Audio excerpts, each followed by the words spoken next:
नमस्कार दोस्तों, स्वागत है आप सभी का हमारे चैनल पर। आशा है आप सभी ठीक होंगे। तो जो भी बीपीएससी शिक्षक भर्ती 4.0 हिंदी विषय की तैयारी कर रहे हैं उनके लिए ये हमारा जो सीरीज़ चल रहा है, ठीक है, ये काफ़ी महत्वपूर्ण और काफ़ी फ़ायदेमंद साबित होने वाला है। तो हमारे चैनल के साथ ज़रूर जुड़े इन सभी प्रश्नों के लिए, इन सभी महत्वपूर्ण प्रश्नों के लिए जो कि एग्ज़ाम में आने की जिनके एग्ज़ाम में आने की काफ़ी संभावना है। इसके अलावा बीपीएससी शिक्षक भर्ती के लिए हमारे चैनल पर करंट अफेयर्स की भी क्लासेस आज से शुरू की जा चुकी है। वीडियोस अभी काफ़ी छोटे छोटे ही हैं, तो आपके लिए ज़्यादा परेशानी नहीं होगी, इसलिए ज़रूर देखें वो वीडियोस जो हैं करंट अफेयर्स की डाली जा रही है, चाहे वो आपका हिंदी विषय से संबंधित जो वीडियोज़ लाई जा रही है। इसके अलावा जिनको भी हमारे क्लासेस की PDF चाहिए होंगी वो हमारे टेलीग्राम चैनल से ज़रूर जुड़े। ठीक है, शुरू करते हैं। देखते हैं पहला प्रश्न। टेलीग्राम चैनल का जो लिंक है वो डिस्क्रिप्शन बॉक्स में दे दिया गया है। पहला प्रश्न है, रघुपति राघव राजा राम में कौन सा अलंकार है? रघुपति राघव राजा राम में कौन सा अलंकार है? तो अनुप्रास अलंकार है। अनुप्रास अलंकार यानी कि जहाँ पे एक ही वर्ण की आवृत्ति एक से अधिक बार हो, ठीक है, एक ही वर्ण की आवृत्ति एक से अधिक बार हो जिन पंक्तियों में, वहाँ पे क्या हो जाता है आपका अनुप्रास अलंकार हो जाता है। जैसे देखिए यहाँ पे र र र इस प्रकार, मतलब इस प्रकार जब वर्णों की आवृत्ति हो ना जिस भी पंक्ति में, तो वहाँ पे अनुप्रास अलंकार ही होता है। अनुप्रास अलंकार के 5 भेद होते हैं। कौन कौन से? छेकानुप्रास, वृत्यानुप्रास, श्रुत्यानुप्रास, अंत्यानुप्रास और लाटानुप्रास। छेकानुप्रास, वृत्यानुप्रास, श्रुत्यानुप्रास, अंत्यानुप्रास और लाटानुप्रास। अनुप्रास अलंकार के कितने भेद होते हैं? ये प्रश्न आ भी चुका है बीपीएससी शिक्षक भर्ती में, इसलिए ध्यान दीजिएगा। काली घटा का घमंड घटा, काली घटा का घमंड घटा में कौन सा अलंकार है?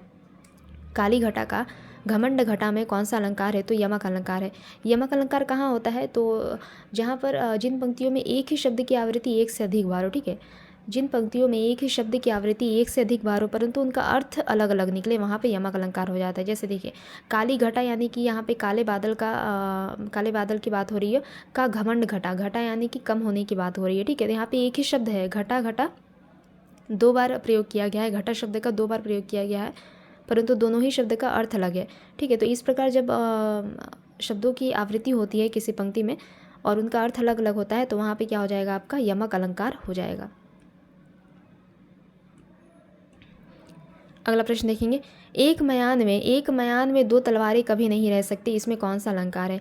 एक मयान में 2 तलवारें कभी नहीं रह सकती हैं, इसमें कौन सा अलंकार है? तो इसमें है दृष्टांत अलंकार। इसमें कौन सा अलंकार है? दृष्टांत अलंकार है।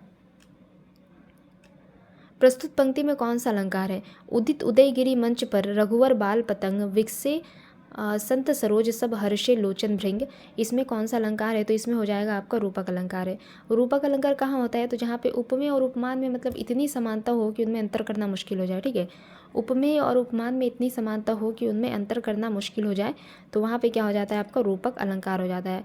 रूपक अलंकार पहचानने के एक और जैसे कि मतलब ट्रिक है या फिर कहे तो एक और तरीका है पहचानने का, कि रूपक अलंकार वाले जितनी भी पंक्तियाँ होती है ना, रूपक अलंकार वाली जितनी भी पंक्तियाँ होती है, ज़्यादातर पंक्तियों में ऐसा देखा जाता है कि मतलब 2 शब्दों के मध्य में आपको हाइफन देखने को मिलेगा। जैसे देखिए लोचन भृंग के मध्य में आपको हाइफन देखने को मिल रहा है, मतलब इस तरह के शब्द ज़्यादातर पंक्तियों में देखे जाते हैं जिनमें रूपक अलंकार होता है। ये चीज़ आप लोग ध्यान में रखिएगा। अगला प्रश्न देखेंगे। अगला प्रश्न है, रूपक अलंकार है, निम्न में से किसमें रूपक अलंकार है? विमल वाणी ने वीणा ली, काली घटा का घमंड घटा, माया दीपक नर पतंग, सीता का मुख मानो चंद्रमा है।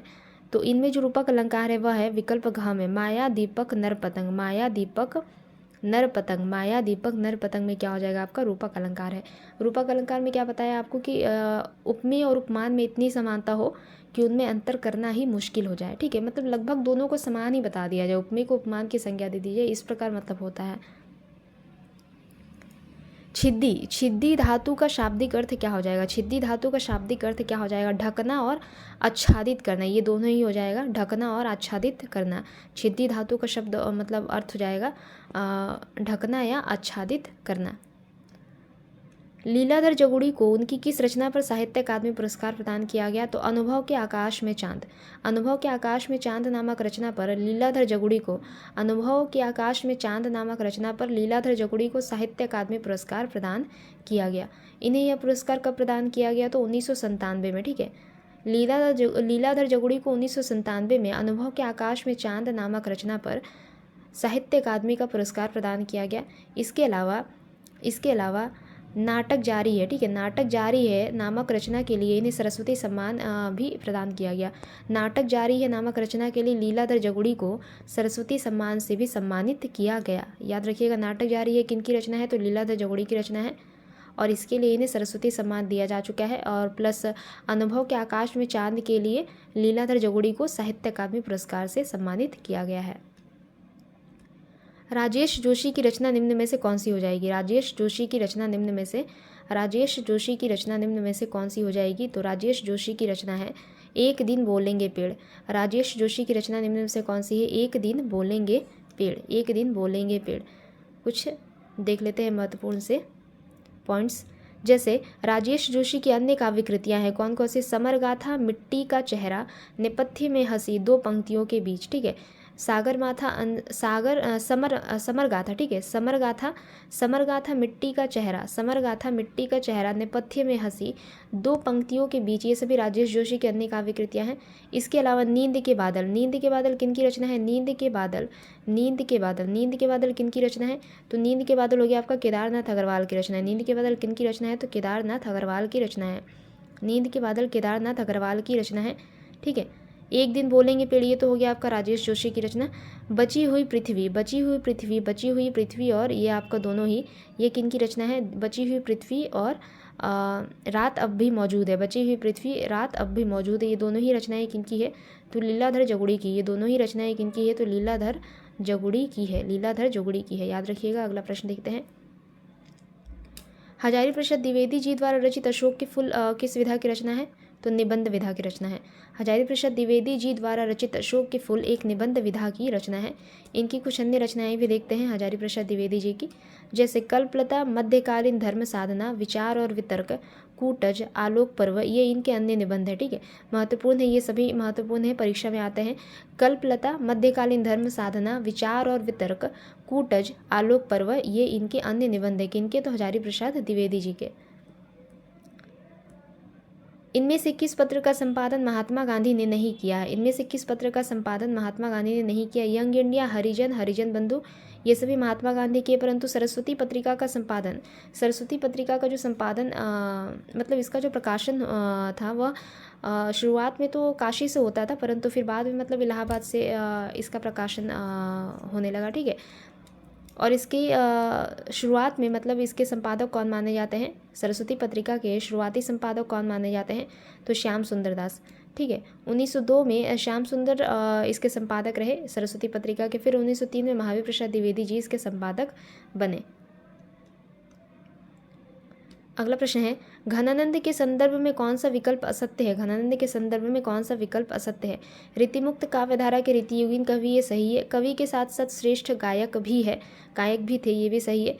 प्रेम वाटिका प्रसिद्ध रचना है, ये गलत विकल्प है, ठीक है, इनके बारे में ये गलत कथन है। ब्रजभाषा में लिखते थे, ये भी सही है।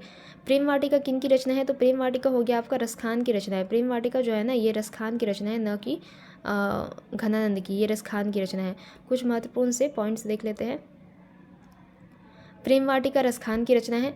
घनानंद की अगर रचनाओं की बात करें तो सुजान सार, इशकलता, विरह लीला, कोकसार, घनानंद की रचनाएं हैं ये सभी। सुजान सार, इशकलता, विरह लीला, कोकसर, ये सभी घनानंद की रचनाएं हैं। घनानंद निम्बार्क संप्रदाय में दीक्षित थे, ठीक है। इनके आश्रयदाता का नाम क्या रहा? मोहम्मद शाह रंगीले। पूछा जाता है ये सभी, इस वजह से मैंने ये पॉइंट्स लिए हैं, तो आप ध्यान देंगे। इनके आश्रयदाता का नाम क्या रहा? मोहम्मद शाह रंगीले। इसके अलावा घनानंद किस संप्रदाय में दीक्षित थे? तो निम्बार्क संप्रदाय में दीक्षित थे। अगला प्रश्न है बेटा हो जाएगा यहाँ पे, ठीक है, यहाँ पे हो जाएगा आपका बेटा, यहाँ पे हो जाएगा आपका क्या? यहाँ हो जाएगा आपका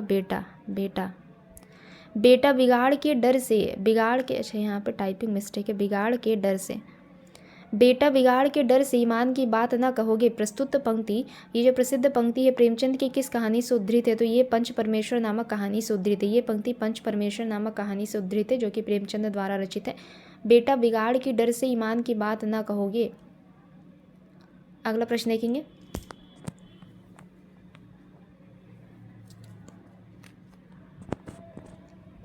अगला प्रश्न है, इनमें से किस साहित्यिक रचना पर बनी फिल्म का निर्देशन सत्यजीत राय ने किया है? इनमें से किस साहित्यिक रचना पर बनी फिल्म का निर्देशन सत्यजीत राय ने किया है? तो शतरंज की खिलाड़ी और सदगति, ठीक है। शतरंज की खिलाड़ी और सदगति, शतरंज के खिलाड़ी और सदगति दोनों साहित्यिक रचना पर बनी फिल्म का निर्देशन किसने किया है? सत्यजीत राय ने किया है। शतरंज की खिलाड़ी और सदगति पर जो फिल्म बनी इसका निर्देशन किसने किया? तो सत्यजीत राय ने किया। निम्न में से कौन द्विवेदी युग से संबंधित नहीं है? तो पंडित बालकृष्ण भट्ट। पंडित बालकृष्ण भट्ट जो रहे ये भारतेंदु युग से संबंधित है, ना कि द्विवेदी युग से, ठीक है। पंडित बालकृष्ण भट्ट जो रहे ये भारतेंदु युग से संबंधित है, भारतेंदु युग से संबंधित है, ना कि द्विवेदी युग से। कुछ महत्वपूर्ण से पॉइंट्स देखते हैं। व्यवहारिक आलोचना के जनक रहे बालकृष्ण भट्ट जो थे ये व्यवहारिक आलोचना के जनक माने जाते हैं। 1886 में हिंदी प्रदीप में लाला श्रीनिवास दास द्वारा रचित संयोगिता स्वयंवर नामक नाटक का सच्ची समालोचना शीर्षक से इन्होंने क्या क्या आलोचना किया? 1886 में हिंदी प्रदीप नामक जो पत्रिका रही, 1886 में हिंदी प्रदीप नामक पत्रिका में लाला श्रीनिवास दास द्वारा रचित संयोगिता स्वयंवर नाटक का सच्ची समालोचना शीर्षक से किसने आलोचना किया? तो पंडित बालकृष्ण भट्ट जी ने। आचार्य शुक्ल ने इन्हें हिंदी का स्टील कहा है। आचार्य शुक्ल जी ने पंडित बालकृष्ण भट्ट जी को क्या कहा है? तो हिंदी का स्टील माना है। अगला प्रश्न, निराला द्वारा रचित प्रथम काव्य संग्रह कौन सा है? तो अनामिका। निराला द्वारा रचित प्रथम काव्य संग्रह है अनामिका। इसका प्रकाशन वर्ष रहता है 1923, ठीक है। इसका प्रकाशन वर्ष क्या रहा? 1923। यह 2 भागों में प्रकाशित हुआ है, एक तो आपका 1923 और एक शायद मतलब मैं कंफर्म नहीं बता सकती, पर एक शायद आपका 1938 है, ठीक है। दूसरा भाग जो है 1938 है, आप एक बार देख लीजिएगा इसे। अनामिका इनका पहला काव्य संग्रह माना जाता है। अनामिका इनका पहला काव्य संग्रह माना जाता है। कुछ पॉइंट्स देख लेते हैं। प्रकाशन वर्ष इसका क्या रहा? तो 1923 रहा। इनका अंतिम काव्य संग्रह है, निराला का अंतिम काव्य संग्रह रहा सादे काकली, जिसका प्रकाशन वर्ष रहा 1969। सादे काकली का प्रकाशन वर्ष रहा 1969। जूही की कली इनकी प्रथम कविता मानी जाती है। जूही की कली जिसका प्रकाशन वर्ष रहा 1916। ये निराला की प्रथम कविता मानी जाती है। इसके अलावा निराला को हिंदी में मुक्तक छंद का प्रवर्तक माना जाता है। निराला को हिंदी में मुक्तक छंद का प्रवर्तक माना जाता है। सरोज स्मृति हिंदी का प्रथम शोक गीत है जो कि निराला द्वारा ही रचित है। सरोज स्मृति हिंदी का प्रथम शोक गीत है जो कि निराला द्वारा रचित है। निराला ओज, औदात्य और विद्रोह के कवि माने जाते हैं। प्रश्न आता है कि मतलब कवियों का नाम दे देगा और पूछेगा कि निम्न में से कौन ओज, औदात्य और विद्रोह के कवि माने जाते हैं? तो निराला, ठीक है। सूर्यकांत त्रिपाठी निराला जी ओज, औदात्य और विद्रोह के कवि माने जाते हैं। तुलसीदास इन्हीं की रचना है, निराला की रचना है। यह 101 छंदों में रचित खंड काव्य है। तुलसीदास जो है निराला की रचना है, यह 101 छंदों में रचित कैसा काव्य है? तो खंड काव्य है। याद रखिएगा, सभी पॉइंट्स महत्वपूर्ण है। अगला प्रश्न है, अज्ञे द्वारा लिखित कहानी गैंग्रीन का बदला हुआ नाम क्या है? तो रोज है, ठीक है। गैंग्रीन किनकी कहानी है? तो अज्ञे की कहानी है। इसका एक बदला हुआ नाम है, दूसरा नाम है, क्या नाम है? वह क्या नाम है? तो रोज। कुछ महत्वपूर्ण से रचनाएं देखते हैं अज्ञे की, जो कि परीक्षा में पूछे जाते हैं, जैसे विपत्तिका, परंपरा, कोठरी की बात, शरणार्थी, जयदोल, अमर वल्लरी, ये तेरे प्रतिरूप, ये सभी अज्ञे की काव्य संग्रह है। विपत्तिका, परंपरा, कोठरी की बात, शरणार्थी, जयदोल, अमर वल्लरी, ये तेरे प्रतिरूप, ये सभी अज्ञे के प्रमुख काव्य संग्रह है। अर्धनारीश्वर के निबंधकार कौन है? अर्धनारीश्वर निबंध विधा की रचना है जिसके निबंधकार रहते हैं। अच्छा, अर्धनारीश्वर के निबंधकार इनमें से कोई नहीं, यहाँ पे नहीं है। तो अर्धनारीश्वर के निबंधकार रहे दिनकर, ठीक है, रामधारी सिंह दिनकर। अर्धनारीश्वर के निबंधकार कौन माने जाते हैं? रामधारी सिंह दिनकर जी। दिनकर के अन्य प्रमुख निबंध है, जैसे निबंध संग्रह है, दिनकर के अन्य प्रमुख निबंध संग्रह है मिट्टी की ओर। दिनकर के अन्य प्रमुख निबंध संग्रह है मिट्टी की ओर, रेती के फूल, हमारी सांस्कृतिक एकता, वेणुवन, उजली आग, वट पीपल, यहाँ पे वाट नहीं होगा, वट होगा, ठीक है, वट पीपल, साहित्यमुखी। दिनकर के अन्य प्रमुख निबंध कौन कौन से हो गए? मिट्टी की ओर, रेती के फूल, हमारी सांस्कृतिक एकता, वेणुवन, उजली आग, वट पीपल, साहित्यमुखी, ये सभी जो रचनाएं हैं, ये सभी जो निबंध संग्रह है किनका है? तो रामधारी सिंह दिनकर जी का है। रामधारी सिंह दिनकर जी का है। विराग का विलोम क्या हो जाएगा? अनुराग। विराग का विलोम हो जाएगा अनुराग। विराग का विलोम अनुराग। अशक्त और असक्त शब्द युग्मों का सही अर्थ क्या हो जाएगा? अशक्त और असक्त शब्द युग्मों का सही अर्थ क्या हो जाएगा?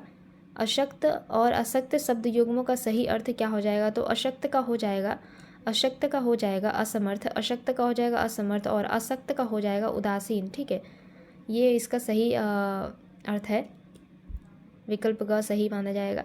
जो 2 बार जन्म लेता है, जो 2 बार जन्म लेता है क्या कहलाता है? द्विज। जो 2 बार जन्म लेता है क्या कहेंगे? द्विज। जिगीषा शब्द का अर्थ क्या हो जाएगा? जीतने की इच्छा। जिगीषा शब्द का अर्थ हो जाएगा जीतने की इच्छा, जीतने की इच्छा। निस्पृही, निस्पृही का अर्थ क्या हो जाएगा? निस्पृही का अर्थ क्या हो जाएगा? निस्पृही का अर्थ क्या हो जाएगा? जो इच्छा से रहित हो, जो इच्छा से रहित हो। निस्पृही का अर्थ हो जाएगा जो इच्छा से रहित हो। नीचे दिए गए शब्दों में तद्भव कौन सा है? नीचे दिए गए शब्दों में तद्भव कौन सा हो जाएगा? तो यहाँ पे 2 तद्भव शब्द हैं। कौन कौन से? पंख और दूध, ये दोनों ही तद्भव शब्द हैं।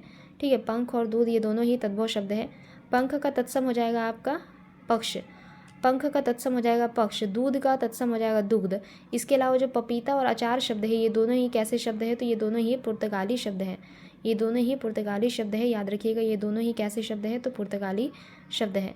पपीता और अचार, पंख का हो गया पक्ष और दूध का हो गया दुग्ध। जो लड़के अच्छे होते हैं परिश्रमी होते हैं, यह वाक्य कैसा है? तो यह एक मिश्र वाक्य है। जो लड़के अच्छे होते हैं परिश्रमी होते हैं, जो लड़के अच्छे होते हैं कॉमा परिश्रमी होते हैं, ये कैसा वाक्य है? तो मिश्र वाक्य है। तो आज का ये हमारा अंतिम प्रश्न रहा। अगले क्लास में जल्दी मिलेंगे। तब तक के लिए अगर आप लोगों को हमारी क्लास अच्छी लगी तो आप लाइक शेयर और सब्सक्राइब ज़रूर कर सकते हैं। धन्यवाद।